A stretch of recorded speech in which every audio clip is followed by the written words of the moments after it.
nationalism and socialism are very bad ideas. But liberalism is a good one. Between the Great Lisbon earthquake and the revolutionary year of 1848, the European chattering classes had three big ideas. One was very, very good. The other two were very, very bad. We're still paying. The good one, flowing from the pens of such members of the clerisy as Voltaire, Thomas Paine, Mary Wollstonecraft, and above all the blessed Adam Smith, is what Smith described in 1776 as the shocking idea of allowing every man, or woman, dear, to pursue his own interest in his own way, upon the liberal plan of equality, liberty, and justice.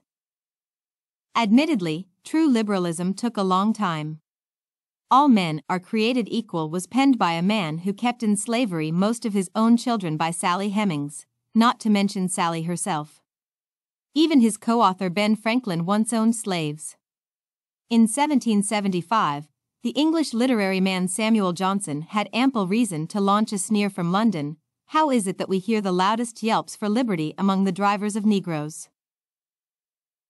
But those liberal yelps re-echoed, and had force, amplified by the repeated embarrassment over 2 centuries of denying slaves, apprentices, women, immigrants, anarchists, socialists, communists, Okies, Nisei, blacks, Chicanos, gays, Vietnam protesters, criminal suspects, handicapped people, gender crossers, ex-cons, drug users, smokers, and citizens of the District of Columbia their own equality, liberty, and justice. The fruits of the new liberalism, when it could make its way against the 2 bad ideas, wait for it, were stunning.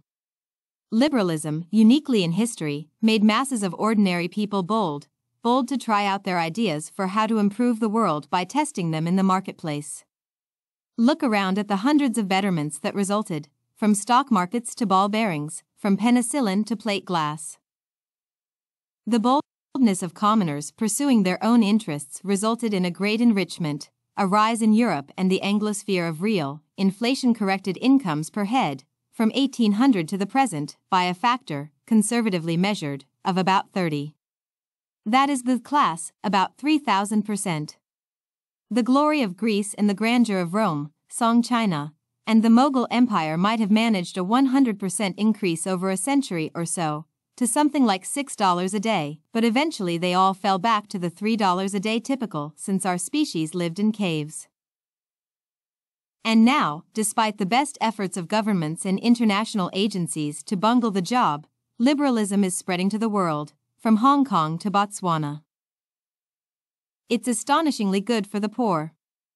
Add up the fruits of a liberal government action: redistribution, licensing, tariffs, zoning, building permits, farm subsidies, restrictions on immigration, foreign aid, industrial policy, a third to half of income seized as taxes by the state, and altogether, they might, if you suspend your economic disbelief, raise the income of the poorest folk by, say, 30%, one time only.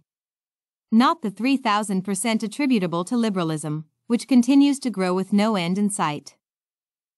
The 2 bad ideas of 1755 to 1848 were nationalism and socialism. If you like them, perhaps you will enjoy their combination, introduced in 1922 and still for sale in Europe and implied by Donald Trump's popularity: National Socialism. Nationalism, when first theorized in the early 19th century, was entwined with the Romantic movement, though of course in England it was already hundreds of years old. It inspired reactive nationalisms in France, Scotland, and eventually Ireland. In Italy, in the form of campanile,ismo, or pride in your city, it was older still.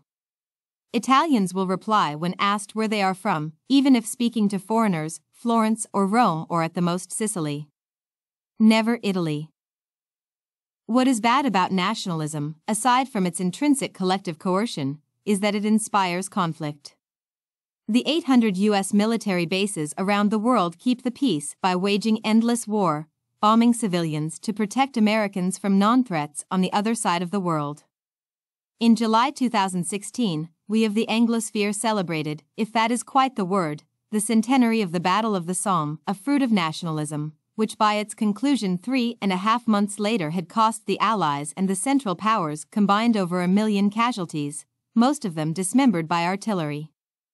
Thank you for your service. The other bad idea of the era was socialism, which can also be linked to Romanticism and to a secularized Christianity, with its Sermon on the Mount charity and an apocalyptic view of history. It's all of a piece, from central planning in Venezuela to building permits in Chicago. A communist is a socialist in a hurry, and a socialist is a regulator in a hurry, and a regulator is a corrupt politician in a hurry. What's bad about socialism, aside from its own intrinsic collective coercion, is that it leads to poverty. Even in its purest forms, within the confines of a sweet family, say, it kills initiative and encourages free riding. St. Paul, not famous for being a liberal, scolded the Thessalonians, "We gave this order, if anyone doesn't want to work, he shouldn't eat." We hear that some of you are living in idleness. You are not busy working, you are busy interfering in other people's lives. Good for St. Paul. The not-so-sweet forms of socialism, especially those paired with nationalism, are a lot worse. Thus North Korea, Cuba, and other workers' paradises. As the joke goes, under capitalism man exploits man, under socialism it's the other way around. What to do? Revive liberalism, as the astonishing successes of China and India have. Take back the word from our friends on the American left. They can keep progressive, if they don't mind being associated with the progressive movement of the early 20th century, and its eugenic enthusiasms for forced sterilization and for using the minimum wage to drive immigrants, blacks, and women out of the labor force. And we should persuade our friends on the right to stop using the L word to attack people who do not belong to the country club. Read Adam Smith, slowly, not just The Prudential Wealth of Nations, but its temperate sister, The Theory of Moral Sentiments. And return in spirit to the dawn of 1776, when the radical idea was not nationalism or socialism or national socialism, but the obvious and simple system of natural liberty that allows all men and women to pursue their interests in their own ways. It was a strange but very, very good idea.